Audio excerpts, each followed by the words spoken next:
What is the price of betrayal? For Sebastian Thorne, a man who had everything, it was a price he never thought he'd have to pay. On a sun-drenched afternoon, in a cathedral filled with New York's elite, he stood at the altar and made a choice. He shattered the heart of his sweet, unassuming fiancée, Lena, for a woman who promised him the world. He chose ambition. He chose power. But in the most spectacular twist of fate, Sebastian was about to learn he had just thrown away the keys to an empire beyond his wildest dreams. He didn't just leave a woman at the altar. He abandoned the real heiress. This is the story of how the quiet girl he discarded came back to claim her throne and exact the most devastating revenge imaginable. The light filtering through the stained glass windows of St. Patrick's Cathedral on Fifth Avenue was by all accounts angelic. It painted kaleidoscopic patterns on the marble floors and across the faces of New York's high society, a veritable who's who of finance, art, and old money. The air was thick with the scent of 1,000 white lilies and the low, expectant hum of a crowd waiting for a fairy tale to conclude. At the center of it all stood Lena Vance, her heart a frantic drum against her ribs. In a simple yet breathtakingly elegant Vera Wang gown, she felt like an imposter. She was a librarian, an archivist from NYU, with a passion for dusty first editions and the quiet solitude of history. How had she ended up here, about to marry Sebastian Thorne, the city's most formidable real estate magnate? She looked at him, standing all and impossibly handsome in his Tom Ford tuxedo. His dark hair was perfectly styled, his jawline sharp enough to cut glass, and his eyes, those piercing blue eyes, held a universe of ambition. For 2 years, he had been her world. He'd found her charming, a refreshing escape from the piranha-infested waters he swam in daily. He loved her quiet intelligence, her kindness, the way she wasn't impressed by his billions, but by the stories he told of his childhood. Or so she thought. The organ music swelled a majestic piece by Bach that seemed to shake the very foundations of the cathedral. This was it. The officiant, a bishop whose attendance was a testament to Sebastian's influence, smiled benevolently. "Do you, Sebastian Alexander Thorne," the bishop began, his voice echoing in the cavernous space, "take this woman, Lena Vance, to be your lawfully wedded wife, to have and to hold from this day forward, for better, for worse, for richer, for poorer, in sickness and in health, until death do you part." A beat of silence. Then another. The expectant hum of the crowd faltered, replaced by a tense, electric stillness. Lena's smile trembled at the edges. She saw a flicker of something in Sebastian's eyes. Not love, not nervousness, but a cold, hard calculation. He cleared his throat. He turned his gaze from the bishop to her, and the warmth she had come to cherish was gone, replaced by an Arctic frost. "I can't," he said. The 2 words were quiet, yet they detonated in the silence like a bomb. A collective gasp rippled through the pews. Whispers erupted like wildfire. Lena felt the blood drain from her face. Her bouquet of peonies and lily-of-the-valley suddenly felt impossibly heavy. "Sebastian, what are you saying?" She whispered, her voice a fragile thread. He wouldn't meet her eyes fully. He stared at a point just past her shoulder. "I'm sorry, Lena. I truly am. But I can't do this." He took a half-step back, a physical severing of their connection. This was a mistake. Suddenly a figure emerged from the front pew. Isabella Rossi, in a blood-red dress that was a scandal in itself, glided towards the altar. Isabella was Sebastian's head of public relations, a woman as sharp and polished as a shard of obsidian. She was everything Lena wasn't: aggressive, overtly sensual, and dripping with the kind of ambition that left bodies in its wake. She placed a perfectly manicured hand on Sebastian's arm. "It's all right, Sebastian," Isabella murmured, her voice carrying just enough for those nearby to hear. "You're making the right choice, the strong choice." The puzzle pieces slammed into place in Lena's mind, each one a fresh wave of agony. The late nights at the office, the whispered phone calls, the scent of a strange, expensive perfume on his jacket. It wasn't work, it was her. Sebastian looked from Isabella's triumphant smirk back to Lena's shattered face. "Isabella, she understands my world, what it takes. She offers a future, a partnership that can build an empire. You offer comfort, Lena, and comfort doesn't close deals on skyscrapers." And the cruelty of his words was breathtaking. He was reducing their love, their life together, into a business liability. He was liquidating her right here in front of the world. The flashes of cameras began a predatory storm of light as the press, smelling blood, abandoned all pretense of decorum. Lena stood frozen, the world tilting on its axis. She felt hundreds of pairs of eyes on her, some pitiful, some scornful, all judging. She could feel the headline already forming as "Tycoon Dumps Librarian at Altar for Vixen Exec." Her humiliation was to be tomorrow's gossip column fodder. But then something shifted within her. Deep beneath the shock and the heartbreak, a core of steel long dormant began to glow.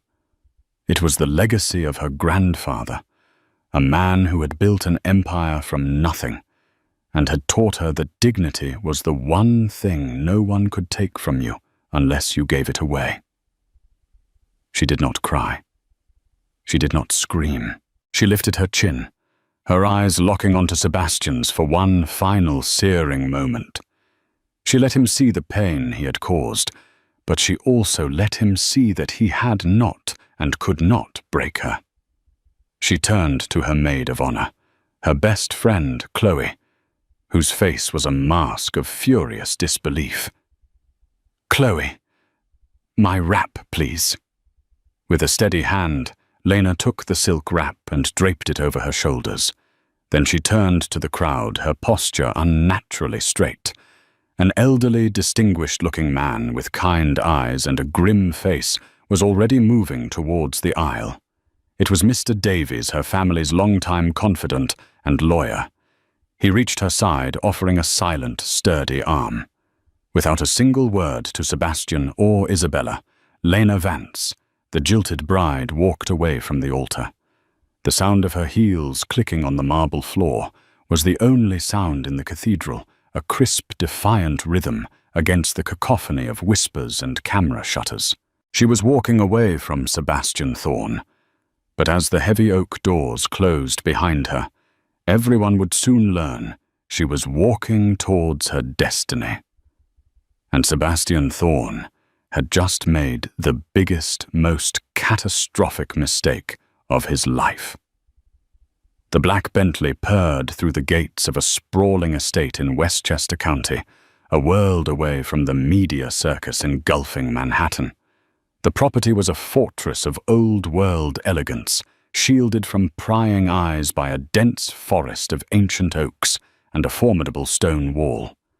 This was Sterling Manor, a place that hadn't appeared in society pages for over 2 decades. This was Lena's real home. Mr. Davies escorted her into the grand library, a 2-story rotunda, where the scent of aged paper and lemon oil polish was a balm to her frayed soul. A fire crackled in the hearth, casting a warm glow on the thousands of leather-bound books that lined the walls. Sitting in a high-backed armchair by the fire was Alistair Sterling, his face a roadmap of his 92 years. His eyes, though clouded with age, were as sharp and perceptive as ever.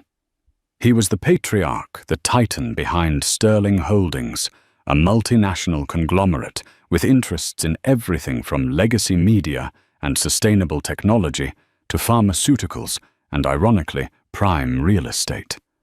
He was a legend, a ghost in the machine of global finance, and he was Lena's grandfather.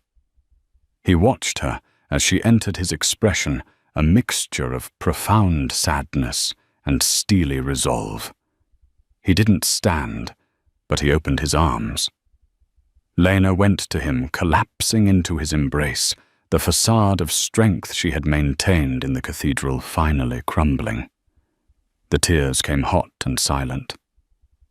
"He made his choice, my dear," Alistair said, his voice a low rumble. "And in doing so, he failed the test." Lena pulled back, wiping her eyes. "The test, grandfather. This was my life, my heart. It wasn't a game." "Everything is a game when a fortune of this magnitude is involved," he countered, gently but firmly. "I had to know. I had to be sure the man you married loved Lena Vance, the brilliant, kind-hearted book lover, not Lena Sterling, the heiress to a dynasty. I set a simple trap. I made it known through back channels that Sterling Holdings was looking for a new CEO from outside the family, that my sole heir was a simple girl with no interest in the business. It was bait.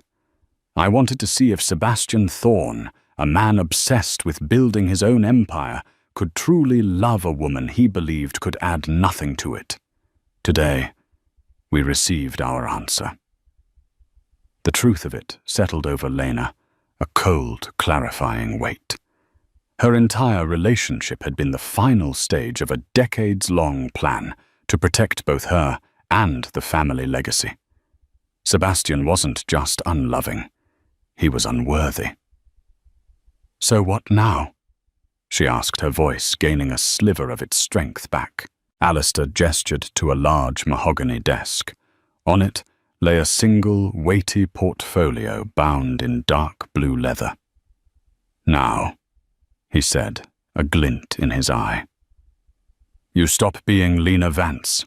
It is time for you to become who you were always meant to be." Mr. Davies stepped forward and opened the portfolio. Inside were documents, proxy statements, and a letter.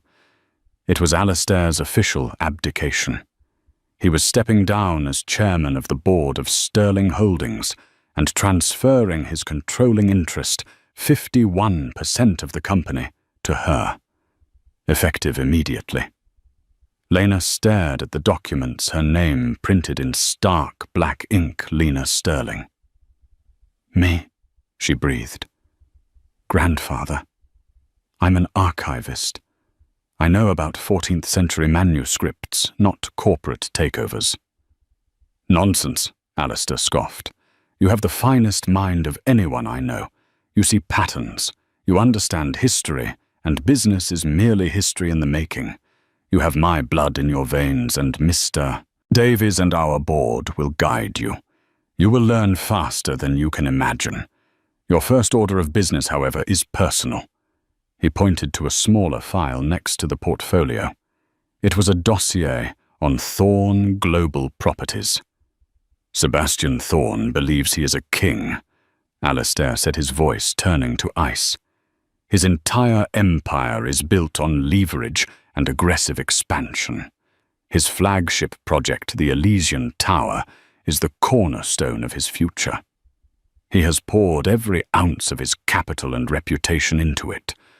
But the project and his company has a vulnerability, a single point of failure." Mr. Davies opened the file. It was a property deed. "Thorne has acquired all the land for his project, except for one small, crucial parcel right in the center," the lawyer explained. "A historic, landmarked building. The city council has refused to let him demolish it. He has been trying to buy it for a year from its reclusive owner, a shell corporation based in Switzerland. He believes he is close to a deal." Lena looked from the deed to her grandfather, understanding dawning in her eyes. "Don't tell me." Alistair Sterling smiled, a rare and predatory sight. "That shell corporation is of course owned by Sterling Holdings. The deed to that building, my dear, is now yours. Sebastian Thorne's grand Elysian Tower cannot be built without your permission. His future is quite literally in your hands." Meanwhile, back in Manhattan, Sebastian and Isabella were celebrating at the Glass House, a private rooftop club overlooking Central Park. Champagne flowed as they toasted to their new future. "To us," Sebastian said, clinking his glass against hers. "To building something real, something that matters." "We shed your dead weight today, darling," Isabella purred, running a finger down his tie. "That mousy librarian was holding you back. You need a queen, not a kitten. Now with our combined strength, no one can stop us. What's the first move?" Sebastian's phone buzzed. It was a frantic text. Text from his chief operating officer. "Sebastian, we have a major problem. The deal for the Oakhaven building just fell through. The sellers pulled out. Worse, we just received a notice. The entire parcel was sold this morning to a new buyer." Sebastian frowned. "That's impossible. We were days away from closing." He quickly typed back, who bought it. The reply came a moment later, and Sebastian's blood ran cold. "A company we've never dealt with before. Sterling Holdings." Isabella read the text over his shoulder, her brow furrowing. "Sterling. I thought the old man Alistair was a recluse. They haven't made an aggressive real estate play in 30 years. Why now? Why that building?" Sebastian felt a knot of unease tighten in his stomach. It had to be a coincidence. A bizarre, terribly timed coincidence. It couldn't be anything more. He had just discarded Lena Vance. The name Sterling was just a ghost, a phantom from the city's past. He had no idea that the ghost had just woken up. And in a library in Westchester, a woman he had called Comfort was now studying the blueprints of his empire, preparing to dismantle it, piece by agonizing piece. The game had begun. 3 days later, the name on the lips of every power player in New York was Lena Sterling. She had made her entrance not at a gala or a charity ball, but on the front page of the Wall Street Journal. The article was a masterstroke of public relations, orchestrated by Sterling Holdings' veteran communications team. It featured a stunning portrait of Lena, no longer the soft, unassuming librarian, but a woman of formidable presence. Dressed in a tailored Armani suit, the color of midnight, her hair styled in a sleek, powerful cut. She stared out from the photograph with her grandfather's intelligent, unyielding eyes. The headline was simple and devastating. The Sterling Succession. Alistair Sterling Seedies, control of multi-billion-dollar empire to granddaughter Lena Sterling. The story detailed her quiet life as Lena Vance, and framed it not as a deception, but as a period of deliberate observation, a princess living amongst the people to understand the world she was destined to influence. It mentioned her academic credentials, her intelligence, and her deep respect for the Sterling legacy. There was no mention of Sebastian Thorne. There didn't need to be. The society pages connecting the dots with rabid glee did that for her. The jilted bride wasn't a charity case. She was a monarch who had just been handed her crown. In his penthouse office with panoramic views of the city he planned to conquer, Sebastian Thorne stared at the newspaper, a feeling of vertigo washing over him. "It can't be," he muttered, the paper trembling in his hand. "It's a trick.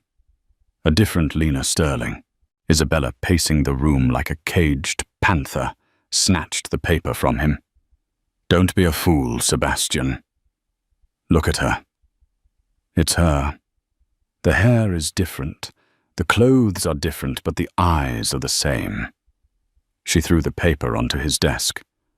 "My God, you didn't just dump her. You publicly humiliated the sole heiress to one of the largest private fortunes on the continent. You picked a fight with a ghost, and the ghost turned out to be a goddess with a 9-figure credit line." The phone on Sebastian's desk rang shrill and insistent. It was his banker from Goldman Sachs.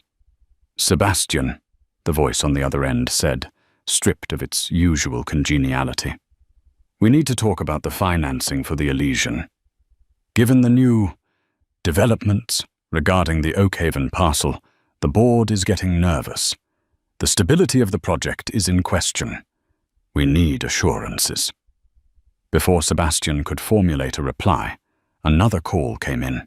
It was a key investor from Dubai, pulling his 9-figure commitment. The news was out. Thorn Global's flagship project was dead in the water, held hostage by the very woman its CEO had cast aside. Sebastian felt a cold sweat prickle his skin. This wasn't just a personal embarrassment. It was a corporate catastrophe. His reputation was built on his unerring instinct, his Midas touch. Now he looked like the world's biggest idiot. "Get me a meeting with her," Sebastian snarled at Isabella. "Now. Use every contact you have. I need to get in a room with her. I can fix this. I can reason with her." "Reason with her?" Isabella laughed, a harsh, humorless sound. "Sebastian, you told her she wasn't good enough to be your wife.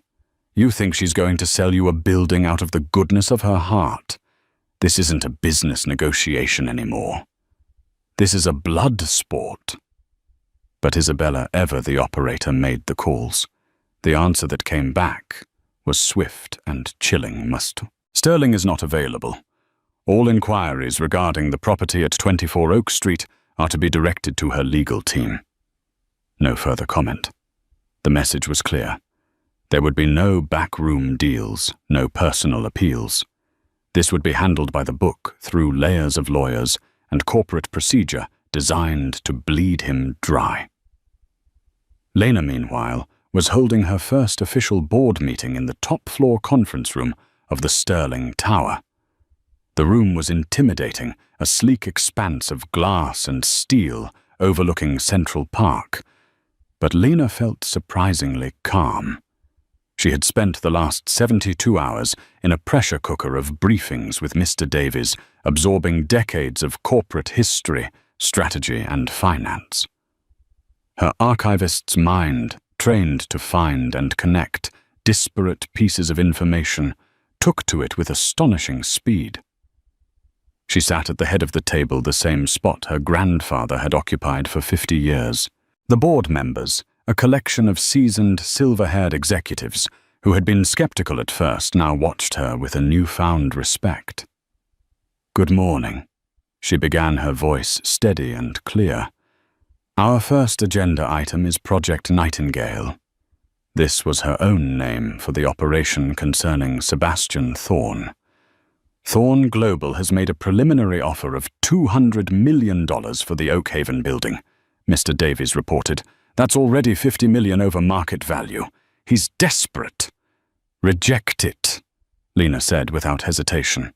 A board member, a gruff man named Marcus Thorn, no relation to Sebastian, a fact that had caused endless confusion, raised an eyebrow. "Ms. Sterling, respectfully, it's an incredible offer. We could make a significant profit." "Profit is not the primary objective here, Marcus," Lena stated calmly. "The objective is leverage. The Oakhaven building is a registered historical landmark. It was designed by my great-grandmother, an accomplished architect in her own right. We are not selling it. We are not demolishing it. We are going to restore it." She slid a new set of blueprints across the table. "I have commissioned the world's leading historical preservation architects. We are going to turn the Oakhaven building into the new global headquarters for the Sterling Arts Foundation. It will be a museum, a gallery, and a center for cultural preservation. We will break ground in 1 month. The board was silent, stunned by the audacity of the move. She wasn't just blocking Sebastian. She was building a monument to everything he had tried to destroy, right in the heart of his fallen dream. It was a strategic masterclass in humiliation. It told the world, "You wanted to build a monument to greed. I will build one to culture and legacy on its ashes." The move will generate immense public goodwill. Lena continued, her voice gaining momentum. It positions Sterling Holdings as a protector of heritage, not a destroyer of it. The tax implications are highly favorable, and the long-term value to our brand is immeasurable. Any questions? There were none. For the first time, the board saw not just Alistair's granddaughter, but a leader in her own right. A Sterling through and through. The news broke that afternoon. It wasn't an attack. It was a press release about a glorious new philanthropic venture. But for Sebastian Thorne, it was a declaration of war. He watched the report on a giant screen in his office, Isabella standing silently beside him. They showed renderings of the beautifully restored Oakhaven building, a jewel of classic architecture, and then they showed the plot map with the gaping, useless hole around it, where the Elysian Tower was meant to be. "She's not just blocking me," Sebastian said, his voice dangerously low. "She's mocking me. She's turning my biggest dream into her personal passion project." He slammed his fist on his desk, the force of it rattling a glass of water. "Fine. She wants a war. She'll get one. There are other ways to bring an opponent to their knees than through real estate."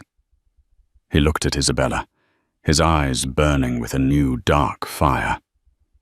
"I want you to dig. I want to know everything about her. Every friend, every ex-boyfriend, every secret. No one lives a life that clean. Find me a weapon. Find me some dirt. If I can't attack her fortress, I'll attack her character. I'll drag the Sterling name through the mud until she begs me to stop." Isabella smiled, a slow, wicked curve of her lips. This she understood. This was her kind of fight. "Consider it done, darling. Her fairy tale is about to turn into a nightmare." The battle shifted from the boardrooms of Wall Street to the shadowy alleys of public opinion. Isabella Rossi, in her element, mobilized her network of journalists, gossip bloggers, and social media influencers. The campaign was insidious, a slow drip poison, designed to erode Lena's carefully constructed image. It began subtly. An anonymous source in a tabloid column wondered if Lena's quiet life was actually a sign of instability, a period spent recovering in a discreet European clinic. A society blog posted unearthed photos of Lena from her college days, perfectly normal photos of her at a party holding a red plastic cup. But the captions hinted at a wild past she was desperate to hide. Then the attacks grew more personal and more vicious. They targeted her competence. An inside source at Sterling Holdings leaked a fabricated story to a financial news outlet, suggesting Lena was in over her head, a puppet for the old guard board members, and that her recent philanthropic venture was a reckless vanity project that was costing shareholders a fortune. Lena felt the sting of every article, every whisper. She had expected a business fight, a war of numbers and contracts. This was different. This was an assault on her identity. "They're painting me as either crazy stupid or a fraud," she said during a late-night strategy session with Mr. Davies and her new head of security, a former MI6 agent named Kincaid. "Every move we make, they twist into a weakness." "This is Isabella Rossi's signature," Kincaid said, his tone grim. He had compiled a thick dossier on her. She doesn't fight the facts. She manufactures a more appealing fiction. She creates doubt, and in the court of public opinion, doubt is as good as guilt. So how do we fight back? Lena asked, frustration lacing her voice. Do we release statements denying every lie we'll look defensive? No. Mr. Davies advised his calm, a steadying anchor. We do not engage on her turf. We do not sling mud. Your grandfather's rule was simple. Never wrestle with a pig. You get dirty, and besides, the pig likes it. We continue our strategy, and we launch a counter-offensive of our own. But ours will be based on the truth. The Sterling counter-offensive was a quiet storm. Their legal team began filing defamation lawsuits, not with loud press conferences, but with quiet, methodical precision that sent a chill through the media outlets publishing Isabella's stories. The message was clear: if you print a lie about Sterling, you will be held accountable in a court of law. Several smaller blogs retracted their stories immediately. Simultaneously, Lena's communications team launched a series of features on the real Lena Sterling. They didn't deny the old photos. They celebrated them in a feature for Vogue titled From Campus to CEO, framing her as a relatable modern woman. They didn't hide her past as a librarian. They highlighted it, running a segment on a major news network about how her skills as an archivist, finding value seeing patterns, preserving history, made her uniquely qualified to lead a legacy company like Sterling. While Isabella was fighting a war of shadows, Lena was building an empire of light. Sebastian, however, was growing impatient. The smear campaign wasn't working fast enough. His project was stalled, his investors were fleeing, and every day the magnificent Oakhaven building, now draped in scaffolding, bearing the Sterling crest, was a reminder of his powerlessness. This is taking too long, he raged at Isabella in his office. Her reputation is barely scratched, and my empire is bleeding out. I need something bigger, something that will cripple her. I'm working on it. Isabella snapped back, the strain beginning to show on her. But she's clean, Sebastian, annoyingly clean. Her life is an open book, and the book is boring. There's nothing here. Then find something that isn't in the book, he roared. Everyone has a secret, a past lover, a family scandal. What about her parents? They died when she was young, right? Car crash. Are we sure? Isabella's eyes lit up with a cruel spark. That is an interesting question. The new line of attack was monstrous. A notorious conspiracy blogger, funded by an anonymous source, published a lengthy post titled The Sterling Tragedy Accident or Assassination. It was a vile piece of fiction weaving a tale that suggested Alistair Sterling might have had a hand in his own son's death to maintain control of the company, and that Lena's secluded upbringing was a way to keep her quiet. The moment the story broke, Lena knew a line had been crossed. This wasn't about business or revenge anymore. This was about the desecration of her parents' memory. She was in her grandfather's study when she read it, the words on the screen, blurring through a film of furious tears. Alistair, reading over her shoulder, grew deathly still. The air in the room turned frigid. For the first time, Lena saw a look on his face she had never seen before, pure, unadulterated rage. He has gone too far, Alistair said, his voice a low, dangerous whisper. He has reached into my family's sacred ground and tried to poison it. He has mistaken my restraint for weakness. He looked at Lena, his eyes blazing. The time for leverage is over. The time for defense is over. Now we ruin him. He picked up the phone. Kincaid, get in here and bring me the red file. Mr. Davies, who was also in the room, paled slightly. Alistair, are you sure we agreed that was a weapon of last resort? He targeted my dead son, Alistair bit out. This is the last resort. Kincaid entered, holding a slim, crimson-colored portfolio.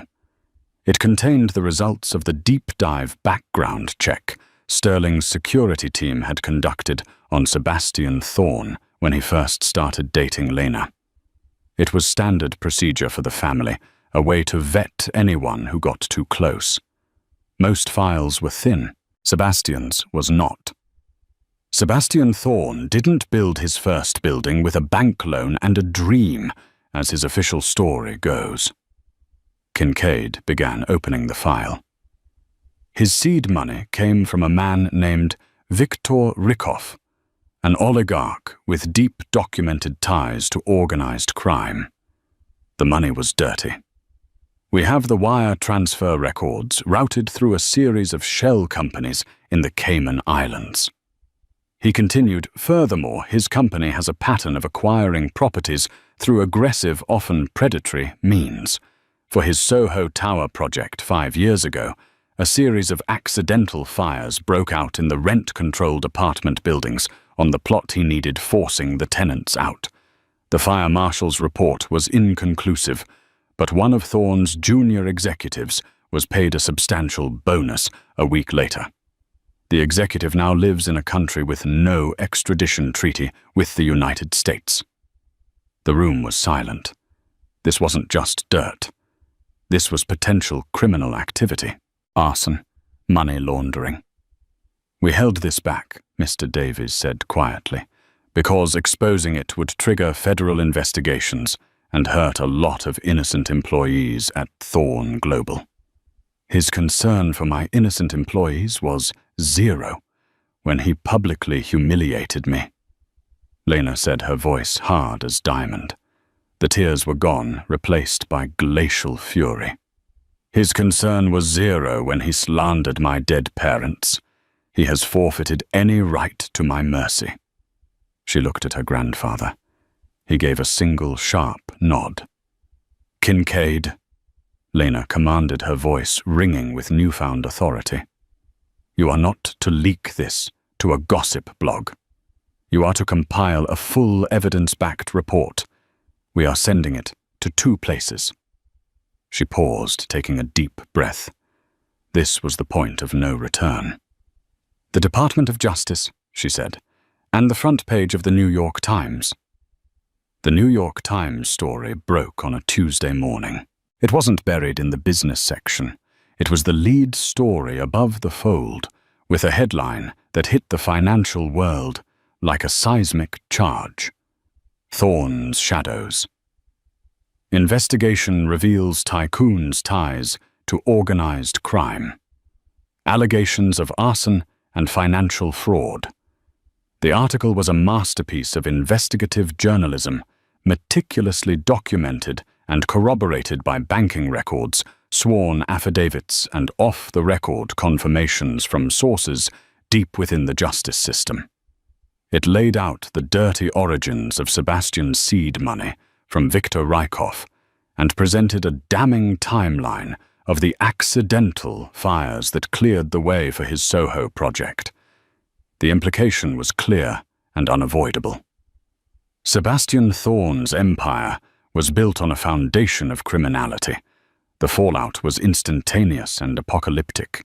By 9:31 a.m., just 1 minute after the opening bell trading on Thorne Global Properties stock, TGP was halted as its value plummeted by 70% in a torrent of panic selling.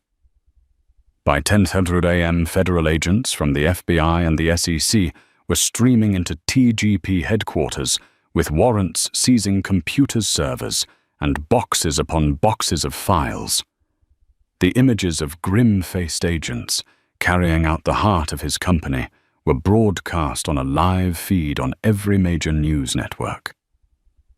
Sebastian watched it all from his penthouse apartment, the TV screen reflecting in his stunned, disbelieving eyes.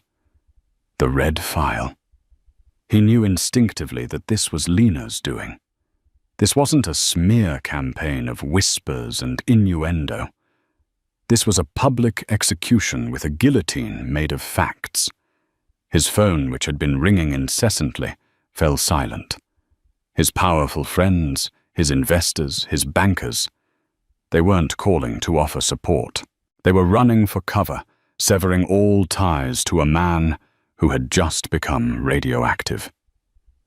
Isabella was there, her face ashen, her usual composure completely gone. She was frantically packing a suitcase. "What are you doing?" Sebastian asked, his voice hollow. "What does it look like I'm doing? I'm getting out," she said, not even looking at him as she threw designer dresses and shoes into her luggage. "This is over, Sebastian. You're finished. The company is finished." "We can fight this," he said, a desperate edge to his voice. "You're a PR genius. You can spin this." She finally stopped and turned to him, her face a mask of contempt. "Spin this. Spin a federal racketeering investigation. Are you insane? I'm a PR executive, Sebastian, not a miracle worker. My job is to polish gems, not turds. And right now you are the biggest, most toxic turd in New York City." "But us," he stammered. "Our future. The empire we were going to build." Isabella let out a sharp, cruel laugh. "Our future. I hitched my wagon to what I thought was a rocket ship. It turns out it was a torpedo aimed at the ground. You brought this on yourself. You poked the bear, no, you poked the goddess, and she tore you to shreds. And I will not be dragged down into the rubble with you." She zipped her suitcase shut. "My name was on the PR retainers, not the loan agreements with mobsters. My lawyers are already drafting a statement attesting to my complete and total ignorance of your extracurricular fundraising. Goodbye, Sebastian." She walked out without a backward glance, leaving him alone in the silent, opulent apartment that now felt like a tomb. The empire was gone. The woman he'd chosen for her ambition had abandoned him the moment that ambition became untenable. All he was left with were the ghosts of his own choices, and the memory of Lena. In the crushing silence, his mind for the first time in years was clear of the noise of ambition and greed. He started to remember things. Not the grand gestures, but the small, quiet moments with Lena. The way she'd smile when she found a rare book. How she would make him hot tea when he came home exhausted, not asking about his deals, but about his day. He remembered their walk through Central Park, in the autumn, her hand in his, and how for a few hours he hadn't felt like Sebastian Thorne the tycoon, but just Sebastian, a man in love. He had called it comfort and dismissed it as a liability. Now in the wreckage of his life, he realized that comfort, that unconditional acceptance, was the only real thing he had ever possessed. He had traded a treasure for a trinket, and the trinket had turned to dust in his hands. The days that followed were a blur of legal meetings, depositions, and public shame. His assets were frozen. His company was being dismantled by receivers. The Elysian Tower project was officially declared dead, its vacant lot a monument to his hubris. The name Thorne, once a symbol of success, was now a byword for scandal. One evening broke, and broken he found himself standing across the street from the Oakhaven building. The scaffolding was down. The building was magnificent, restored to its former glory, its beautiful Beaux-Arts facade glowing under the warm evening lights. A banner hung above the entrance. The Sterling Vance Center for Cultural Heritage, opening soon. Sterling Vance. She had included her undercover name, the name he had known her by. It felt like a deliberate, final twist of the knife. It was a message meant only for him. I am still the woman you knew. I am still the woman you threw away. And this monument to my legacy is also a monument to your failure. He knew what he had to do. He had lost his company, his money, and his reputation. The only thing he had left to lose was his pride, and he realized it was worthless anyway. He had to see her. He had to face her one last time. The world shrinks when you lose everything. For Sebastian Thorne, it had collapsed to the size of a single city block, the one dominated by the imposing glass and steel edifice of the Sterling Tower. Getting a meeting with Lena Sterling was now harder than getting an audience with the Pope. His calls, once patched through to the most powerful people on earth, were now met with polite, impenetrable receptionists. His emails vanished into a digital abyss, likely filtered into a spam folder labeled "Disgraced Tycoons." He was a pariah, a ghost haunting the edges of a world that had violently ejected him. The walls of the Sterling Empire were seamless and absolute. So he waited. It was all he had left to do. Stripped of his purpose, this vigil became his new pathetic occupation. He stood on the sidewalk opposite the tower's entrance, a man who once owned skylines, now reduced to studying the comings and goings of a single building. The press in the first couple of days had been relentless. They took photos of him, a pathetic, hollowed-out figure in a wrinkled suit, his once commanding presence replaced by a haunted, desperate air. He didn't care. Humiliation was his new reality, a garment he wore as constantly as his own skin. After the third day, the reporters lost interest, moving on to the next scandal. He was left alone with the city's indifferent crowds. People bustled past him, a river of ambition and purpose, none of them giving a second glance to the man who was once a titan among them. He watched reflections in the shop windows, not his own, which he couldn't bear to face, but the reflection of the tower. He watched the sun glint off its highest floors, the floors where she was orchestrating a world that no longer had a place for him. It was late on the third afternoon when it happened. A sleek black Bentley, silent as a shadow, pulled away from the tower's private exit. Sebastian's heart hammered against his ribs. He knew it was her car. He had bought it for her as a birthday gift, a lifetime ago. He stepped forward, not aggressively but with a defeated slump to his shoulders, his eyes fixed on the tinted rear window. For a long, agonizing moment, the car continued to move. He felt a familiar wave of despair wash over him. Of course. Why would she stop? Then, unbelievably, the brake lights glowed. The car glided to a halt. Through the dark glass, he could just make out her silhouette. He saw her head turn slightly. Then, with a subtle nod to her driver, the rear door clicked open. It wasn't a welcome. It was a summons, an invitation into the lion's den. He scrambled across the street, his legs unsteady. He slid into the opulent interior, and the door closed with a soft, definitive thud, sealing him inside. The silence was immediate and crushing, a physical weight that pressed down on him. The city's noise vanished, replaced by a stillness heavier than any conversation. The interior smelled of expensive leather, and Lena's faint, clean scent jasmine and old paper. The scent that had once meant home now triggered a deep, profound ache in the hollow of his chest. She didn't look at him. She stared straight ahead, her profile etched against the window as the car began to move silently through the city traffic. "You wanted to see me, Sebastian," she said, her voice a calm, level instrument. It was not angry, not triumphant, not even sad. It was chillingly neutral, the voice of a CEO addressing a minor, unscheduled inconvenience. "You have 5 minutes." The words, so devoid of emotion, were more cutting than any scream would have been. He swallowed, trying to find his voice. "Lena, he began, but his own name for her sounded foreign and wrong in his mouth. His voice cracked, and he had to start again. "I am so sorry. For everything. What I did at the altar, it was unforgivable. I know that. I was a fool. A blind, arrogant, pathetic fool."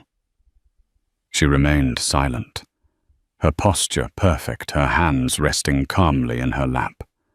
Her stillness was unnerving. It offered him no anger to fight against, no sadness to appeal to. It was a void. He forged ahead, the words spilling out of him in a desperate, clumsy torrent. "I spent my whole life chasing a version of success that didn't exist. A phantom. I thought power was about acquiring things, buildings, companies, influence. I thought love was a transaction, a merger, a partnership that had to have a clear return on investment." He finally risked a glance at her.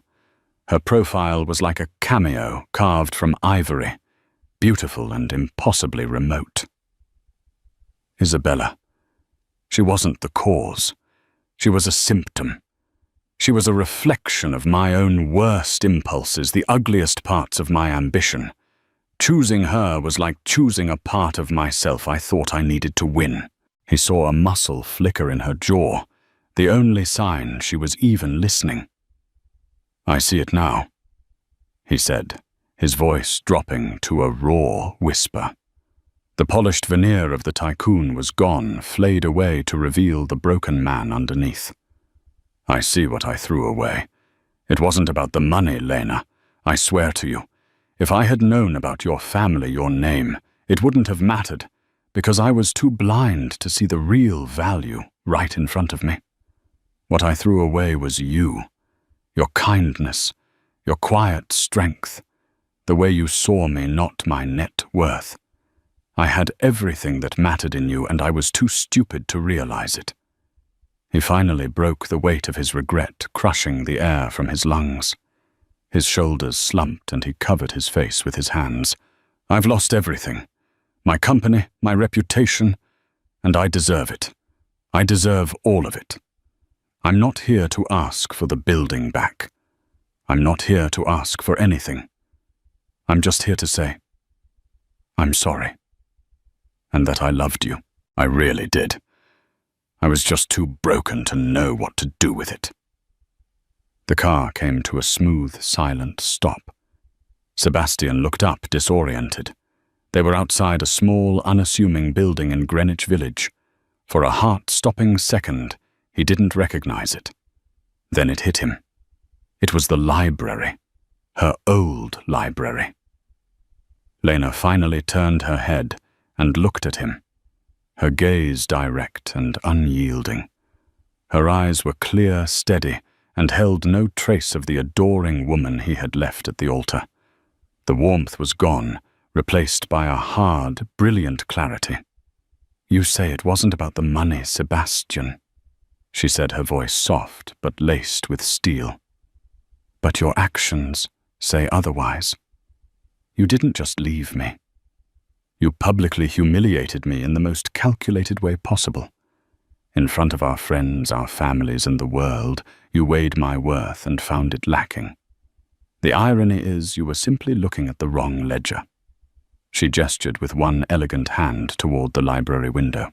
"You see that building? That's where I was happy. That's where I felt rich. My worth wasn't in a hidden trust fund. It was in the quiet, meaningful life I had built for myself on my own terms. A life you looked at and deemed insufficient." She leaned in slightly, and for the first time, he saw a flicker of the fire she now possessed, the same fire that had belonged to her grandfather. "And then the moment you discovered your catastrophic error in judgment, you didn't apologize. You didn't repent. You and your mistress tried to destroy me. You attacked my competence, my character. And then you committed the one unforgivable sin. You desecrated the memory of my parents. You did that, Sebastian. Not a businessman protecting his assets. Not a tycoon fighting a war. a cruel man lashing out because his ego was bruised. The truth of her words hit him with the force of a physical blow. He had no defense. There was nothing to say. She was right on every count. "The red file," she said, confirming his deepest suspicion without a trace of triumph. "We had that information long before the wedding. My grandfather believes in being prepared. We never would have used it. We are not in the business of ruining people. It's messy and frankly beneath us. But you forced my hand. You declared total war on a person, not a corporation. You made it about my soul, my family's honor. So I had to show you what total war actually looked like." With a quiet grace, she opened her door. "This is where our conversation ends. Forever." "Lena, please," he begged, a last desperate plea from a drowning man. "Is there nothing left? No chance for forgiveness? For anything?" She paused at the door and looked back at him, her face unreadable. It wasn't pity he saw in her eyes, but perhaps the cold finality of a closing chapter. "The woman you loved or thought you loved was Lena Vance," she said, her voice softening just enough to make the words cut even deeper. "And the man she loved was a fantasy she built in her head. Neither of those people exist anymore. You destroyed them both that day at the altar." She stepped out of the car, and without looking back, closed the door. The quiet, solid click echoed the closing of a vault. Sebastian watched her walk away, her posture straight, her steps. Sure, a queen returning to her kingdom, leaving him stranded in the wreckage of his own making. The partition slid down, and the driver's eyes met his in the rearview mirror. "Where to, sir?" Sebastian Thorne had no answer. The question was absurd. Where does a ghost go? He had nowhere left to be, no one left to see. He had flown as close to the sun as a man could, but he had been burned not by the fire of his ambition, but by the ice of his own heartless betrayal. The checkmate was complete. He hadn't just lost the game. He had been erased from the board. In the end, Sebastian Thorne learned the hardest lesson of all true wealth is not measured in stock prices or square footage, but in character. And his was bankrupt. He had the world at his fingertips and chose a handful of dust blinded by a greed so profound he couldn't recognize a priceless treasure right in front of him. Lena Sterling didn't just reclaim her birthright. She forged a new destiny from the ashes of her heartbreak, proving that the greatest power lies not in what you inherit, but in who you choose to become. What do you think? Was Lena's revenge justified, or did she go too far? Could Sebastian ever truly be redeemed? Let us know your thoughts in the comments below. This story is a powerful reminder that karma, like the market, always settles its debts. If you were captivated by this tale of betrayal and ultimate justice, make sure to hit that like button. Share this video with someone who loves a good drama and subscribe to our channel for more unforgettable stories. Don't forget to ring that notification bell so you never miss an update. For the world, Genevieve Lacroix Sterling had it all: the coveted Fifth Avenue penthouse overlooking Central Park, a portfolio that rivaled a small nation's GDP, and a husband, Arthur Sterling, whose name was a titan in global finance. Their life was a carefully curated masterpiece of porcelain perfection. But behind the hand-painted Gracie wallpaper and the soft glow of Tiffany lamps, a rot was spreading. One Tuesday night, in the one room that was supposed to be a sanctuary of pure love, their unborn son's nursery, Genevieve would stumble upon a betrayal so profound it fractured the very air she breathed. This isn't just a story of infidelity. It's the story of what happens when a woman of immense grace is pushed to the edge and discovers the steel underneath. The air in the penthouse at 834 Fifth Avenue was always different. A climate-controlled, triple-filtered atmosphere that smelled vaguely of money-white florals and the faintest hint of lemon polish from the daily ministrations of a silent, efficient staff.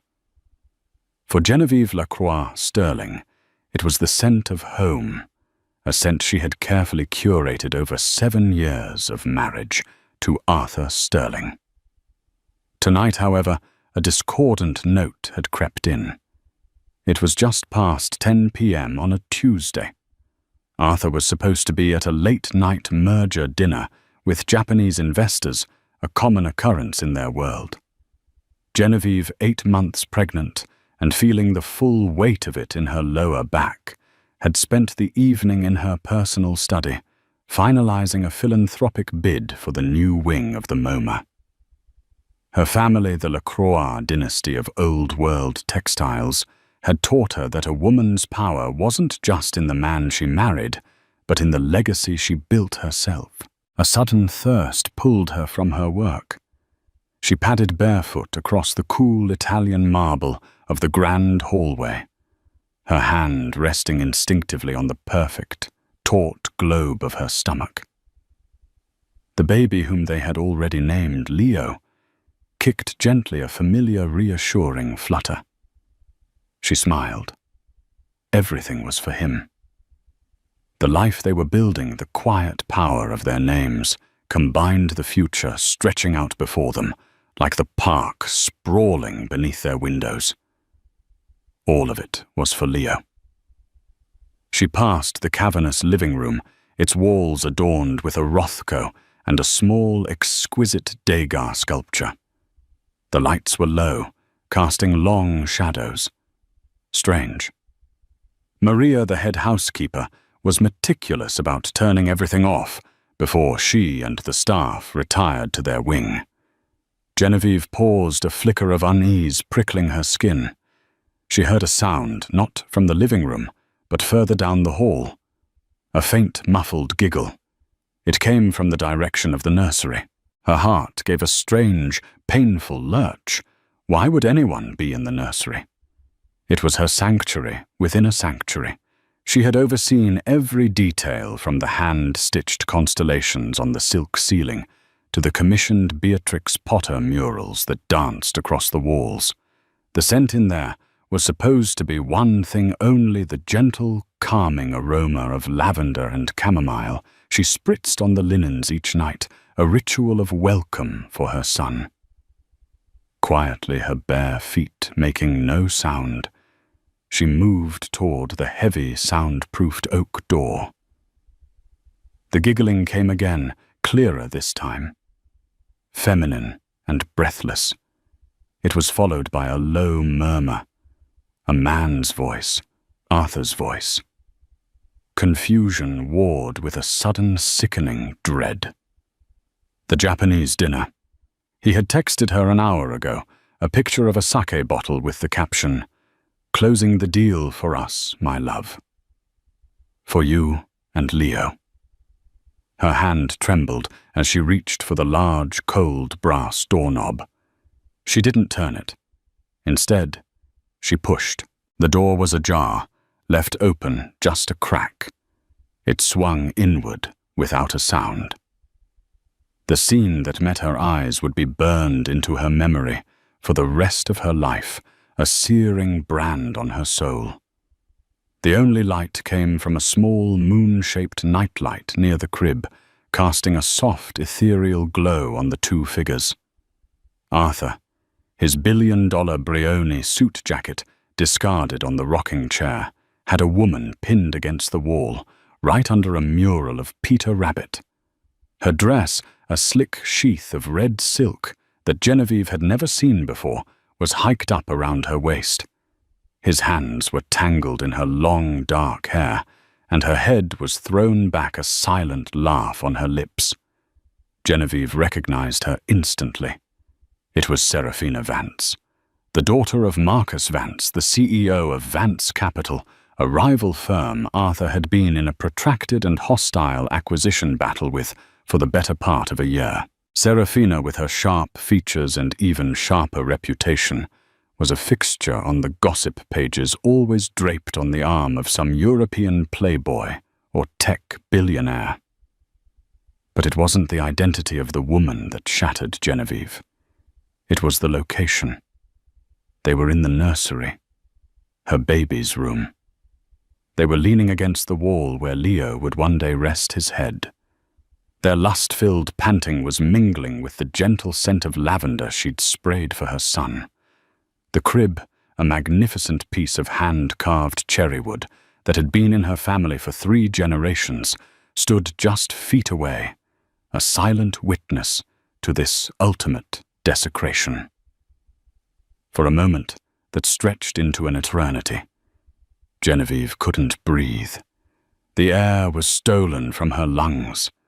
The world narrowed to a pinprick of nauseating light. She saw the details with a horrible, crystalline clarity. The way Serafina's red lacquered nails dug into Arthur's shoulders, the smug, proprietary look in her eyes as she met Arthur's gaze, the way his Patek Philippe. Watch a gift from Genevieve for their 5th anniversary glinted in the dim light as his hand moved down Serafina's back. They hadn't seen her. They were lost in their own sordid world, defiling the most sacred space in her life. A primal scream built in her throat, hot and acidic, but she swallowed it down. She would not give them the satisfaction of a scene. She would not break down in front of them. The Lacroix women did not cry. They calculated. Her grandmother's words echoed in her mind from a lifetime ago. Tears are for the weak, mon chéri. The strong build empires from their pain. With a control she didn't know she possessed, Genevieve backed away. She pulled the door until it was almost shut, leaving only the tiniest crack. She moved backward, step by silent step, her hand still pressed against her stomach, no longer in maternal bliss but as a shield, protecting Leo, protecting herself. She retreated to the far end of the penthouse, to the guest suite that faced the glittering lights of the city, a room rarely used. She locked the door, her movements stiff and robotic. She didn't turn on the lights. She sank onto the edge of the unfamiliar bed, the brocade cold against her skin. She didn't cry. She sat in the darkness, the image of the red dress and the Peter Rabbit mural playing on a loop in her mind. The silence of the vast apartment was broken only by the frantic, silent beating of her own heart. The betrayal was absolute. It wasn't just an affair. It was a declaration of war, waged in the heart of her future. And Arthur, in his arrogance, had just armed his enemy with a weapon of unimaginable power, a mother's righteous fury.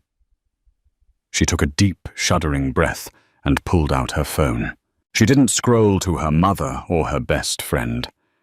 She scrolled to a name filed under J.C. The call connected on the second ring. "Alja," she said, her voice a dead, flat calm that frightened even her. "It's Genevieve Sterling. I need you. I need you to bring the papers. Everything we discussed in the contingency plan. Bring them tomorrow morning. 10 a.m. sharp." The other side of the line was silent for a beat, the kind of silence that conveyed complete understanding. Alja Brush was not a man given to platitudes or unnecessary questions. At 62, with a mane of silver hair and a reputation for being the most ruthless divorce attorney in New York, he had seen and heard everything. He had drafted Genevieve's prenuptial agreement 7 years ago, and at her quiet insistence had created a confidential and far more aggressive post-nuptial contingency document 2 years later, after she first felt the subtle shift in Arthur's priorities. Arthur had laughed when she'd presented a watered-down version of it for his signature, calling it her little project. He had no idea about the real document locked in Alger's vault. 10 a.m. Alger's voice was a low baritone devoid of surprise. "Is the asset secure?" In their coded language, the asset was not a stock or a bond. It was Genevieve's well-being and, by extension, the well-being of her unborn child. "The asset is contained," Genevieve replied, her gaze distant, fixed on the distant glow of the Chrysler Building. "But the environment has been compromised, irreversibly." "I understand. No further contact. Do not engage. Acknowledge nothing. I'll handle everything from this point on. A car will be waiting for you at the service entrance at 7 a.m. It will take you to the Stanhope. I've already secured the presidential suite under a holding company name. You will not be disturbed. Thank you, Alger." "Genevieve." He said, a rare note of something other than business in his voice. "You are the granddaughter of Antoinette Lacroix. Remember who you are." He disconnected. Genevieve lowered the phone, the words hanging in the air. "Remember who you are." Her grandmother had been a force of nature, a woman who had rebuilt the family's textile empire from the ashes of post-war Europe with little more than a loom and an indomitable will. She did not suffer fools, and she certainly did not suffer betrayal. Genevieve spent the next few hours in a state of suspended animation. She didn't sleep. She sat. The city lights blurred into a watercolor wash outside the window.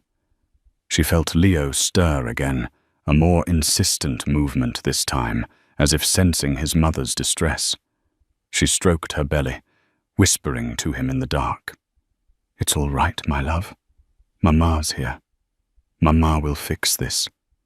I will build a fortress around you, and no one will ever hurt you." Around 3 a.m., she heard the faint sounds of Arthur moving about the apartment, the clink of a glass, the heavy tread of his footsteps, then the soft click of their bedroom door opening and closing. He had finally finished with his conquest and retired to their marital bed, likely reeking of Serafina Vance's cheap perfume and self-satisfaction. The thought sent a wave of icy resolve through her, extinguishing the last embers of her grief.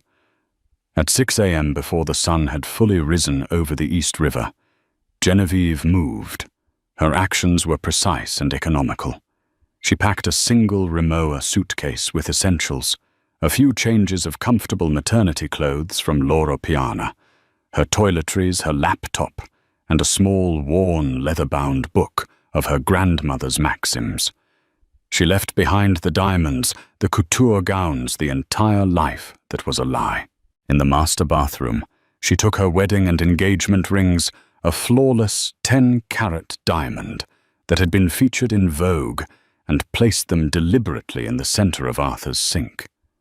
A small, final gesture. She slipped out of the apartment through the service corridors. She knew better than he did a remnant of her hands-on approach to managing their home. The staff elevator descended silently, and as promised, a black, unassuming Cadillac Escalade was waiting in the delivery bay. The driver, a man whose face was a stony mask, simply opened the door for her, took her suitcase, and closed her into the plush leather interior. As the car pulled out onto a sleepy 64th Street, her phone buzzed. A text from Arthur. "Morning, my love. Woke up and you weren't here. Everything okay?" The dinner went on forever. Exhausted. "See you for breakfast." Another buzz. "Where are you?" Maria said. "She hasn't seen you." Genevieve stared at the messages, a bitter smile touching her lips. The casual ease of his lies was breathtaking. She didn't reply. She powered the phone off and dropped it into her Heiress bag. She would not be gaslit. She would not be manipulated. The conversation was over. From now on, Alger Brush would do the talking. The suite at the Stanhope was magnificent, a classic old-world space with sweeping views of the park from the north. It felt anonymous and safe. A light breakfast of fruit yogurt and decaffeinated tea was already laid out.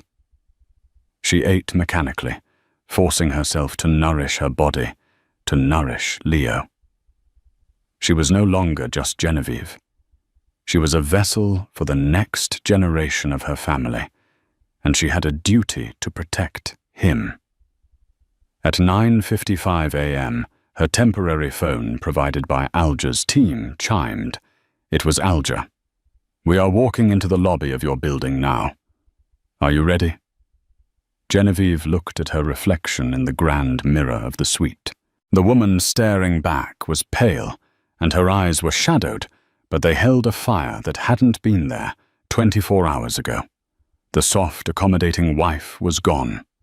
In her place stood the heiress to the Lacroix fortune, a woman about to reclaim her name and her life. "I was born ready, Alger," she said. Arthur Sterling woke with a familiar dull headache that only a $5,000 bottle of Suntory whiskey could produce. He rolled over in the vast bed, reaching for Genevieve, his mind still foggy. The space beside him was empty and cold. He frowned, sitting up. That was odd. Jen was always an early riser, but she usually read in the sitting area of their bedroom until he woke. He saw her rings in the bathroom sink. A sliver of unease, sharp and unwelcome, cut through his hangover. It wasn't an angry gesture like throwing them. It was a placement. Deliberate. Final. He splashed water on his face, trying to clear his head. The details of the night before were a bit of a blur. Serafina had been enthusiastic. It was a thrill doing it with her right under his own roof.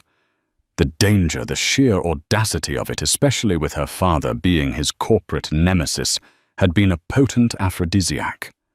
And the nursery.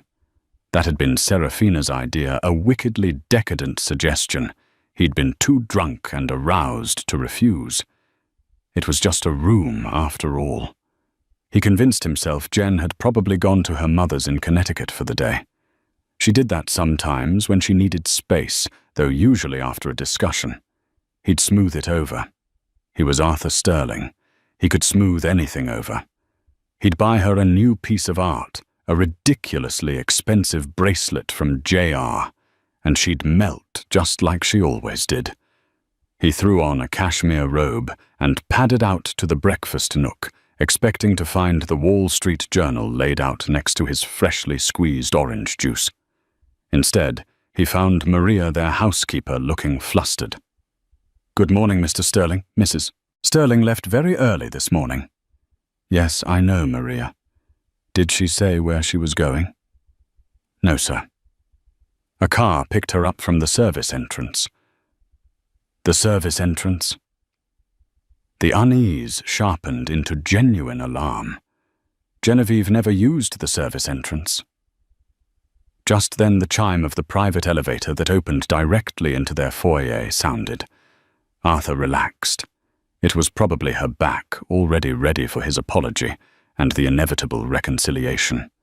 He composed his face into a mask of charming contrition as he walked toward the sound. The elevator doors slid open. It wasn't Genevieve. It was a man he vaguely recognized from society events, a silver-haired shark in a suit so impeccably tailored it seemed molded to his frame. Behind him stood a younger, equally severe-looking associate, clutching a thick leather briefcase. "Alger Brush." The man said, his voice as cool and hard as the marble floor. He didn't offer a hand. "We have an appointment." Arthur's mind raced. Alger Brush. Genevieve's family lawyer. The man who handled her trust and philanthropic endeavors. What the hell was he doing here, Brush? This is unexpected, Arthur stammered, trying to regain his footing. Genevieve isn't here. We know, Alger said, stepping out of the elevator as if he owned the place. His associate followed a silent shadow. Our business is with you, Mr. Sterling. He gestured toward the formal living room. Shall we? It wasn't a question. Stunned into silence, Arthur led them into the room dominated by the Rothko.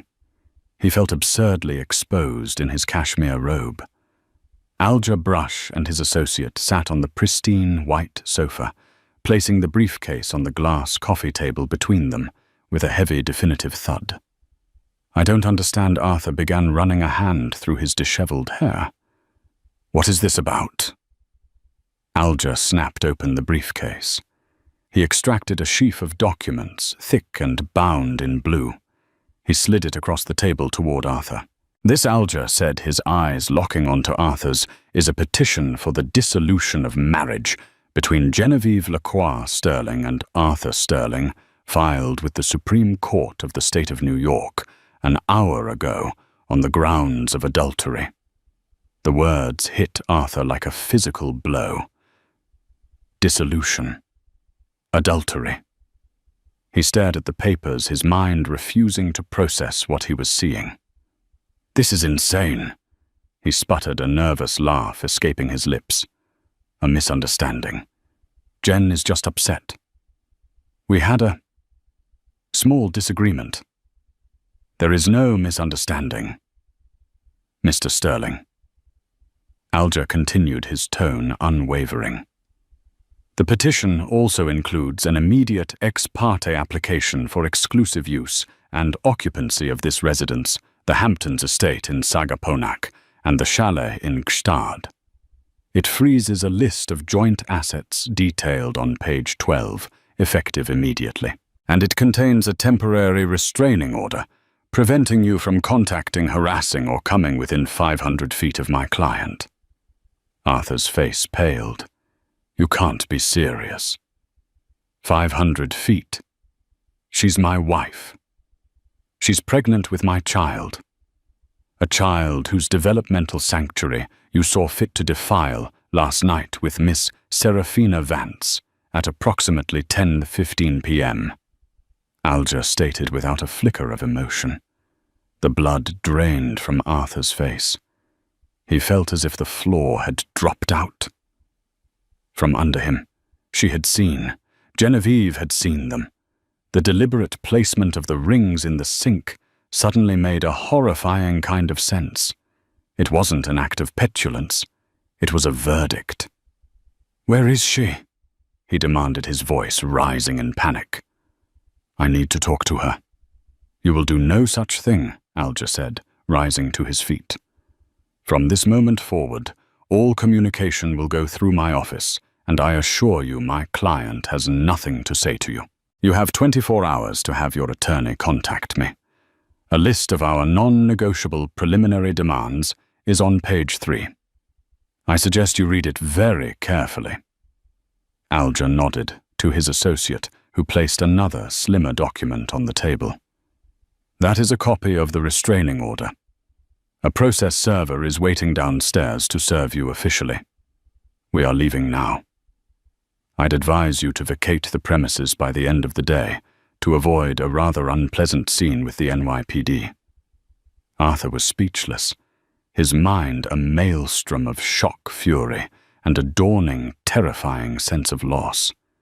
He had underestimated her. He had seen her grace and mistaken it for fragility. He had seen her quietness and mistaken it for weakness. He had thought he was the titan, the master of their universe, but in one swift, silent move, she had checkmated him. As Alger Brush turned to leave, Arthur's desperation curdled into righteous anger. This was an overreaction, a dramatic, hysterical overreaction. This is because of Vance, isn't it? He snarled, a new theory forming in his panicked mind.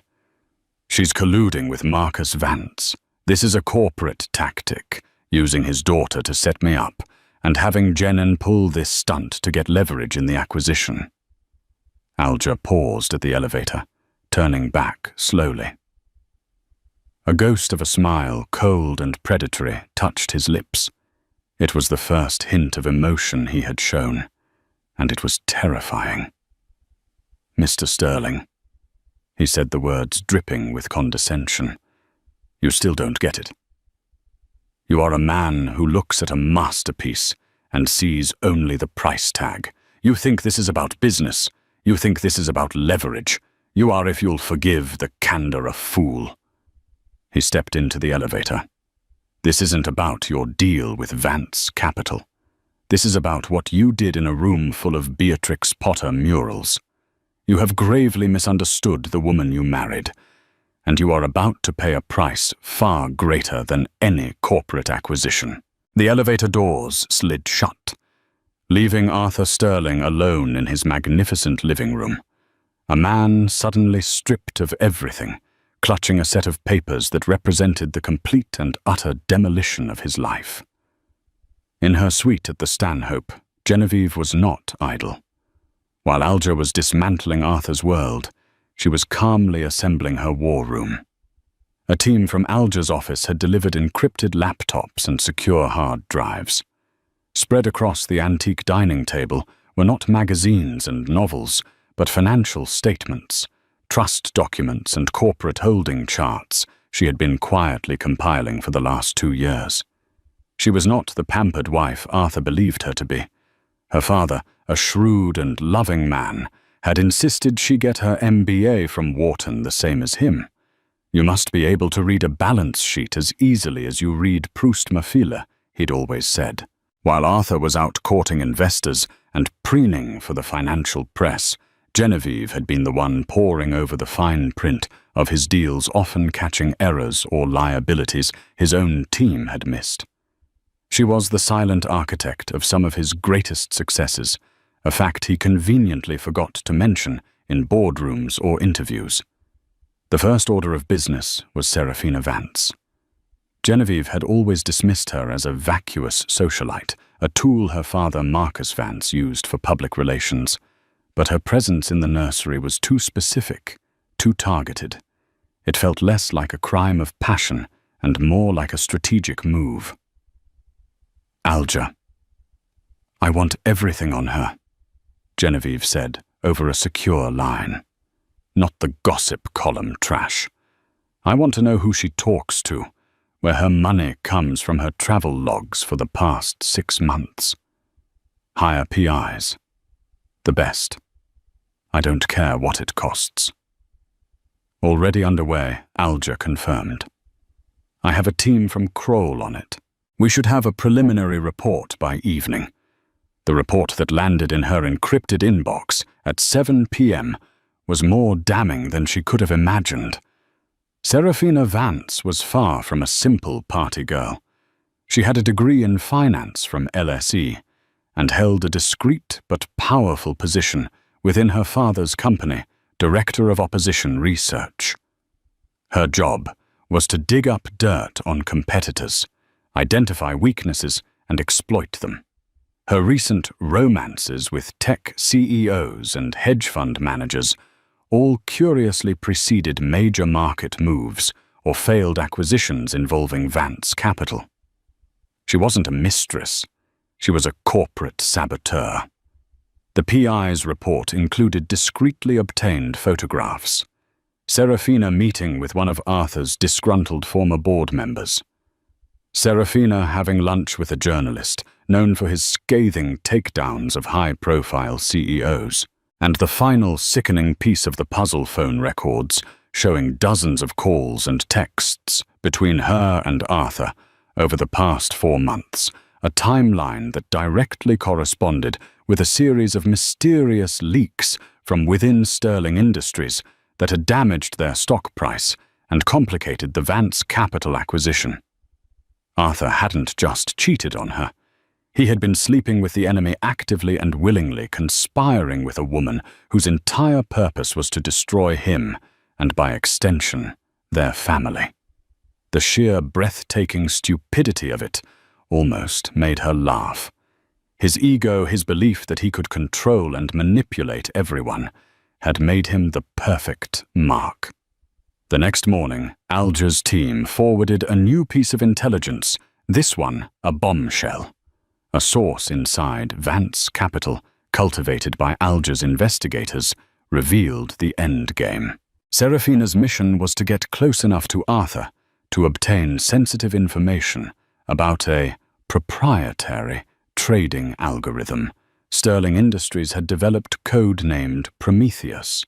This algorithm was the company's crown jewel, the engine behind its massive profits. The plan was for Vance Capital to use this information to sabotage the acquisition from the inside, trigger a stock collapse, and then scoop up Sterling Industries for pennies on the dollar.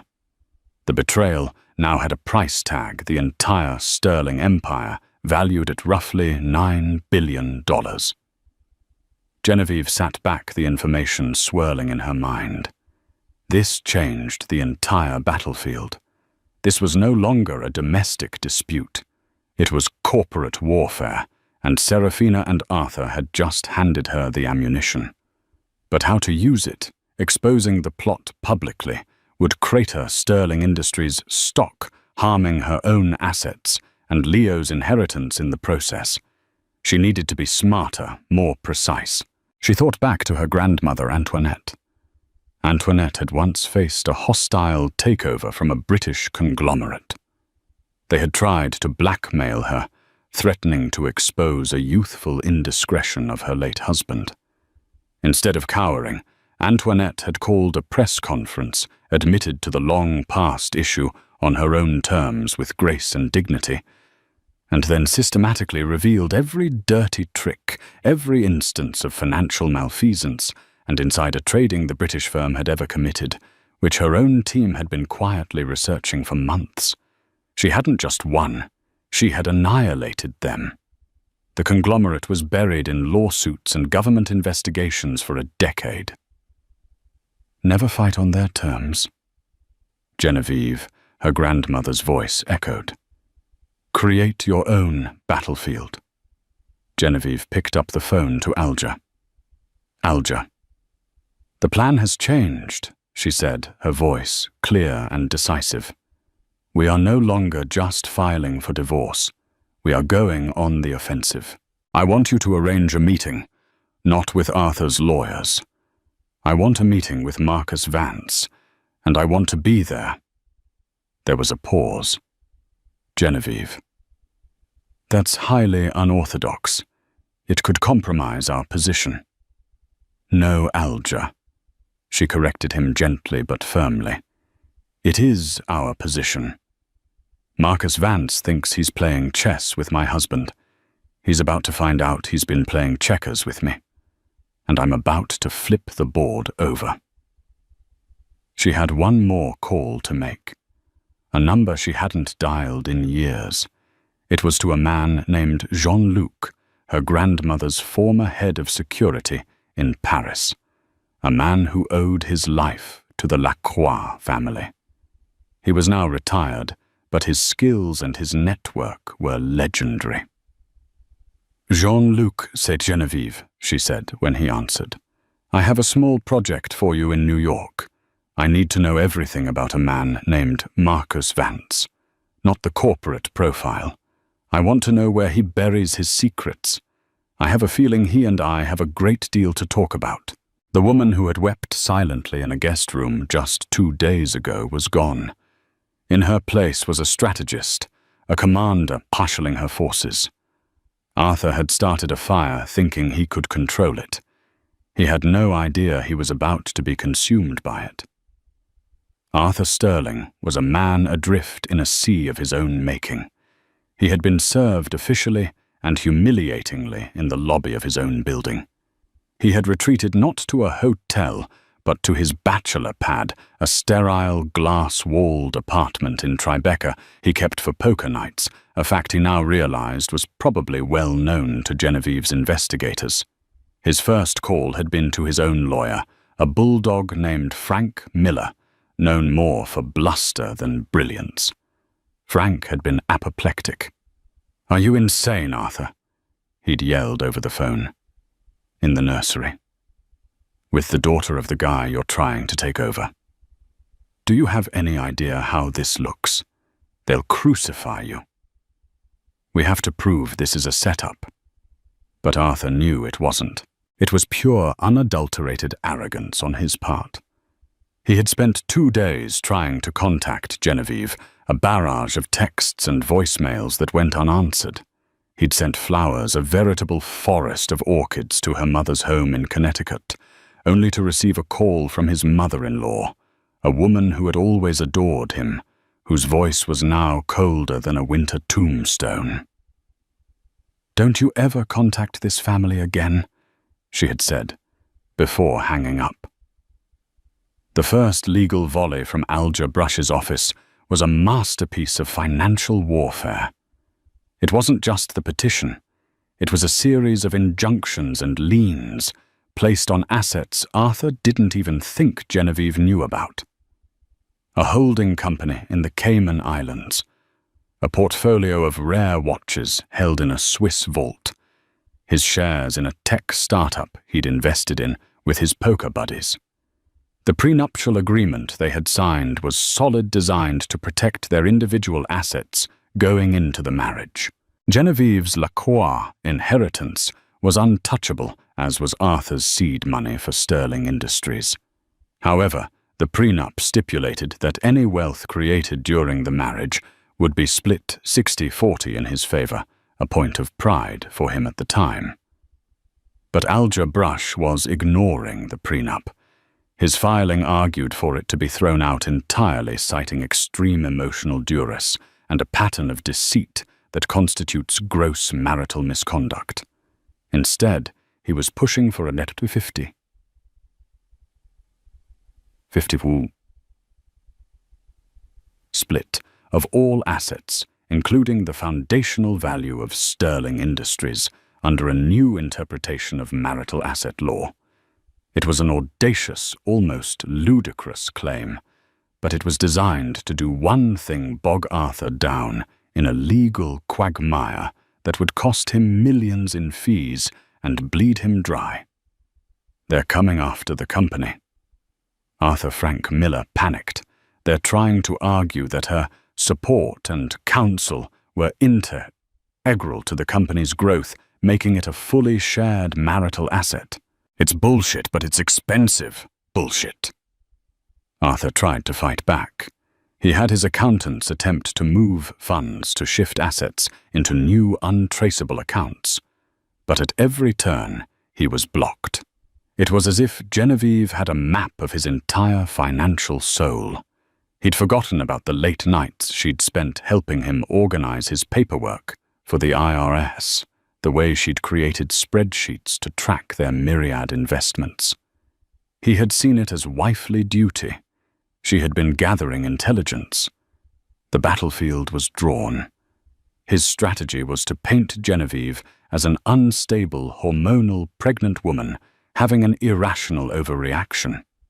Their first motion was to demand a psychological evaluation, a nasty, brutish tactic designed to intimidate. Alger Brush's response was swift and devastating. He filed a counter-motion that included a sworn affidavit from Maria, the head housekeeper, detailing Arthur's increasingly frequent late nights and the scent of unfamiliar perfume on his clothes for months. It included a statement from their doorman, who noted the regular late-night visits of a woman in a red sports car to the building's garage. And it included the PI's preliminary report on Serafina Vance, framing Arthur not as a simple adulterer, but as a man with reckless judgment, unfit to be a CEO or a father, who had willfully endangered his family and his company by consorting with a known corporate saboteur. The request for a psych evaluation was laughed out of the judge's chambers. Score 1 for Genevieve. Meanwhile, Genevieve was orchestrating her own financial maneuvers. The contingency document she had signed with Alger 2 years prior, the one Arthur didn't know about, gave Alger Brush power of attorney over her personal finances in the event of a marital breakdown. Using this, they began quietly liquidating certain joint assets that were still fluid, converting them to cash, and placing them in a new trust, solely in her and Leo's names. More importantly, she was using her own vast, untouchable LaCroix funds to her advantage. She hired a team of forensic accountants, the best in the world, to tear apart Sterling Industries' books. Not to find fault with the company, but to identify every single contribution, direct or indirect, she had made. The team uncovered an email from 6 years ago, when the company was struggling. Genevieve had used her LaCroix connections to secure a meeting with a notoriously reclusive French luxury goods magnate. That meeting led to a massive company-saving investment. Arthur had taken full credit. They found the initial wireframe designs for their first successful trading interface, sketched on a napkin by Genevieve, who had a surprising talent for user experience logic. Arthur had passed them off to his tech team as his own. They found proof that the seed money for a crucial subsidiary had come from the sale of a Monet that had been a wedding gift to Genevieve from her parents. Piece by piece, she was building a case that she was not just the woman behind the man. In many ways, she was the man. The 60-40 clause in the prenup was starting to look less like a generous offer from him and more like a theft perpetrated by him. The pressure was mounting on Arthur. His board was getting nervous. News of the restraining order and the allegations of consorting with a rival had been strategically leaked to a prominent financial columnist. His world was shrinking, his power draining away. He was trapped fighting a war on two fronts, one for his company and one for his personal fortune, and the general on the other side knew all his secrets. He felt a primal rage building, the unfairness of it all. So he'd made a mistake. A stupid one. Yes, but was it worth all this? The destruction of everything he'd built. In his mind, he was the victim. Now, a man besieged by a vengeful wife and her cutthroat lawyer. He had to do something drastic. He had to find a weakness, an ace of his own. And his mind, clouded with fear and fury, landed on the one thing they both held sacred, their unborn son. Arthur's new strategy was as desperate as it was cruel. Through his lawyer, he filed a motion for parental rights. It was a standard move in a divorce with children, but the language was venomous. He accused Genevieve of being emotionally unstable and of planning to flee the country to France with the baby after its birth, effectively kidnapping his son and heir. He demanded court-mandated co-parenting classes and a legal framework that would give him joint custody from the moment of birth. He was attempting to tether her to him, to use their child as a permanent leash. When Alger informed her of the filing, Genevieve felt a cold fury unlike anything before. It was one thing to fight over money. It was another thing entirely to use their innocent, unborn child as a pawn in his sordid game. "He has no idea what he's just done," she said quietly into the phone, her hand resting protectively on her stomach. Leo was due in less than 4 weeks. The meeting with Marcus Vance was set. It was to take place in a neutral location, a private conference room at the offices of Skadden Arps, a firm so powerful it was like a sovereign nation unto itself. Alger had advised against her attending, but Genevieve was adamant. She needed to look Marcus Vance in the eye. She walked into the room not as a victim, but as a CEO. She wore a custom-made navy blue dress from The Row that was elegant and professional, accommodating her pregnancy without making it the focal point. Her hair was pulled back in a severe chignon. Her face was a mask of calm composure. Marcus Vance was there with 2 of his own lawyers. He was a man in his late 60s, with a weathered face and the predatory stillness of a patient hunter. He regarded Genevieve with a look that was a mixture of pity and curiosity. Arthur was nowhere to be seen, excluded from the meeting by mutual agreement. Mrs. Sterling Marcus began his voice a gravelly rumble. I want to say on a personal level that I am sorry for my daughter's involvement in your personal affairs. Genevieve held up a hand, stopping him. Mr. Vance, let's dispense with the pleasantries. I am not here for an apology. I am here to discuss the future of our respective companies. Marcus's eyebrows shot up. His lawyers shifted uncomfortably. Your daughter Genevieve continued, her voice level and cold, was tasked with seducing my husband to acquire the source code for our Prometheus algorithm. The plan was to devalue Sterling Industries and allow you to acquire it at a discount. A solid, if rather cliché, strategy. She let that hang in the air. Marcus Vance's face remained impassive, but she saw a flicker of something in his eyes. Confirmation. Here is what is going to happen now, Genevieve said, leaning forward slightly. Your acquisition attempt is over, effective immediately. You will withdraw your offer and issue a public statement, citing unfavorable market conditions. One of Vance's lawyers started to speak, but Marcus silenced him with a glance. And why would I do that? He asked. This was the moment. This was her grandmother's press conference. Genevieve looked at Alger, who slid a single slim folder across the mahogany table. The Genevieve said is a preliminary report from my investigators. It contains bank statements tracing 3 separate payments from a shell corporation you control in Panama directly to one of my husband's board members, a Mr. Henderson. It also contains a recording of your daughter Serafina bragging to a friend about how she had my husband wrapped around her little finger and would soon have the keys to his kingdom. The SEC tends to take a rather dim view of market manipulation, corporate espionage, and insider trading. Marcus's face tightened. He had underestimated her completely. He thought he was dealing with the fool Arthur. He didn't realize the Queen was in play. And that's just the appetizer, Mr. Vance, Genevieve said, pressing her advantage.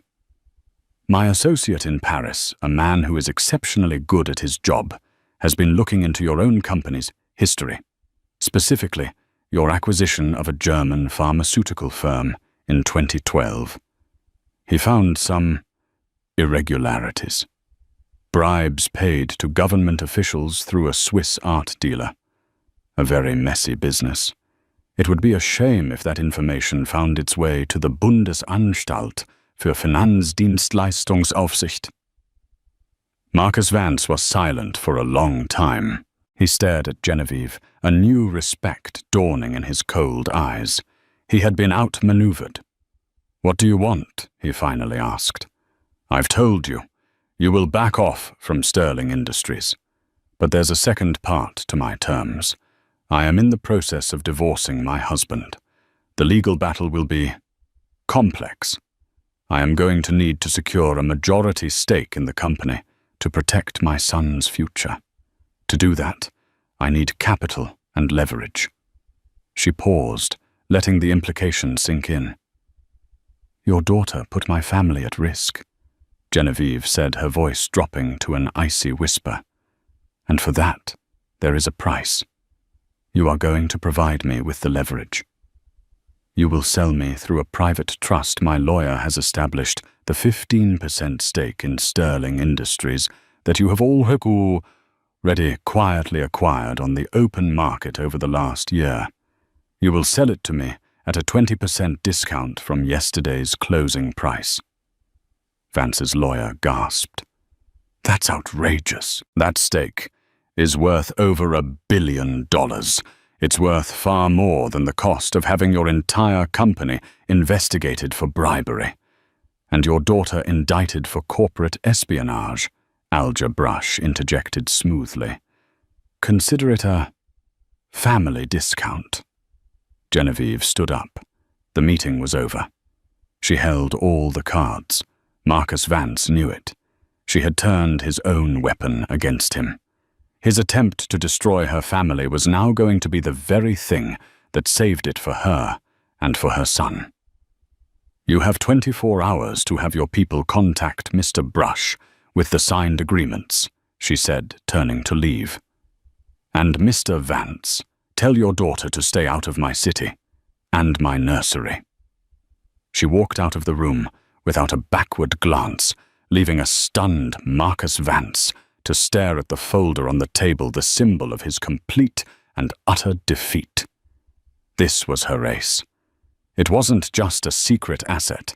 It was a strategic masterstroke. Arthur thought he was fighting her for money. She was fighting for control. And she was about to become the majority shareholder of the company he thought was his. The fallout was swift and silent. The following day, Vance Capital issued a terse press release officially withdrawing its bid for Sterling Industries. The market was confused, but the move was decisive. That same afternoon, over $1 billion worth of Sterling stock was transferred to an anonymous trust, the transaction hidden deep within the day's block trades. Just like that, Genevieve Lacroix Sterling, through her son's trust, became the silent majority power behind the company. Arthur knew none of this. He was still trying to fight a war that was already lost. His lawyer, Frank Miller, was growing increasingly frantic, as every legal avenue they tried was shut down with surgical precision by Alger Brush's team. Arthur's motion for custody had been countered with a devastating psychological profile of him painting him as a narcissist, with reckless judgment, using sworn testimony from former colleagues and the damning evidence of the Serafina Vance affair. The final confrontation did not happen in a courtroom. Genevieve had no desire for a public spectacle. She agreed to one final meeting to settle the terms of the divorce. It was held in Alger Brush's office, a space that felt like a judicial chamber with floor-to-ceiling windows overlooking the steel canyons of Midtown. Arthur arrived looking diminished. The swagger was gone, replaced by a haggard weariness. He had lost weight, and his expensive suit seemed to hang off his frame. He sat opposite Genevieve at the long conference table. It was the first time they had been in the same room since that fateful night. He couldn't meet her eyes. "Jen, please," he began, his voice raspy. "Let's stop this. We can work this out. For Leo." Genevieve looked at him, and for the first time she felt not anger, but a profound emptiness. He was still trying to manipulate her, still using their son's name as a tool. "The time for us to work this out, Arthur, ended when you brought another woman into our child's nursery," she said, her voice calm and devoid of emotion. "We are here to sign the papers." Alger slid the final settlement agreement across the table. "The terms are non-negotiable, Arthur," he said. Arthur's lawyer, Frank, began to bluster. "Now hold on. A 50-50 split of all marital assets, including the company. My client will never agree to." "Oh, we're well past that." Alger interrupted, a slight smile on his face. He slid a second document across the table. It was a shareholder disclosure form. Arthur picked it up. He read it. His face went from pale to ashen. He read it again, his eyes widening in disbelief as he looked at the name of the trust and its controlling interest. He looked up at Genevieve, his mouth agape. How was all he could manage to whisper? "You thought this was a divorce," Arthur, Genevieve said, finally meeting his gaze. Her eyes were like chips of ice. "This was a leveraged buyout. You put this company, my son's legacy, at risk with your recklessness. I simply secured it." The reality crashed down on him. She owned him. She controlled the company he had built. He was the CEO, but she was now the board. He served at her pleasure. The power dynamic had not just shifted, it had been completely inverted. "The settlement is this," Alger stated plainly. "Genevieve will waive her claim to a 50-50 split. She is, after all, a benevolent majority shareholder." The sarcasm was subtle, but sharp. "Instead, you will cede this apartment, the Hamptons estate, and the full art collection to her. You will fund a trust for Leo with $200 million in cash. Your own assets will remain yours. You will remain CEO of Sterling Industries for now, on a probationary basis. Your actions will be closely monitored by the board, which I now have the honor of advising." It was a total surrender. He was being left with his money but stripped of his power, his homes, his family, and his pride. He was a king, reduced to a figurehead in his own kingdom. Defeated Arthur signed the papers. His hand trembled as he pushed the document back across the table. He stood up, a broken man, and walked out of the room without another word. 3 weeks later, Leo Charles Lacroix was born.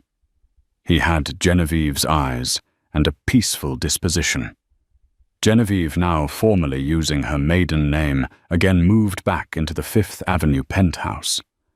The nursery had been completely redone. The murals were gone, replaced with a serene, hand-painted landscape of the French countryside near her family's ancestral home. The air smelled of clean linen and baby powder. The desecration had been erased, replaced by a new beginning. She did not seek a new relationship. Her focus was singular, her son and her empire. She took an active role as chairwoman of the board, her sharp mind and quiet strength proving far more effective than Arthur's blustering charm had ever been. She was respected, feared, and ultimately triumphant. One evening, holding a sleeping Leo in her arms, she stood by the vast windows of the penthouse, looking down at the glittering expanse of Central Park. She was not the same woman who had lived here just a few months ago. That woman was gone, burned away in the fire of betrayal. The woman who remained was stronger, forged in steel, the true heir to her grandmother's legacy. She had faced the ultimate storm, and had not just survived. She had learned to command the wind. Genevieve Lacroix's story is a powerful reminder that the deepest betrayals can often forge the strongest resolve. She didn't just get mad, and she didn't just get even. She rewrote the entire game, transforming her pain into power and securing not just her own future, but the legacy of her child. She walked in on a nightmare and walked out with an empire. Hers is a testament to the fact that true strength isn't about never falling. It's about how you rise, and in the world of the elite, sometimes rising means taking everything. If Genevieve's story of strength and retribution resonated with you, please hit that like button and share it with someone who appreciates a story of ultimate victory. And don't forget to subscribe to our channel for more tales of drama, intrigue, and justice. We'd love to hear your thoughts in the comments below. What would you have done in her position? Until next time.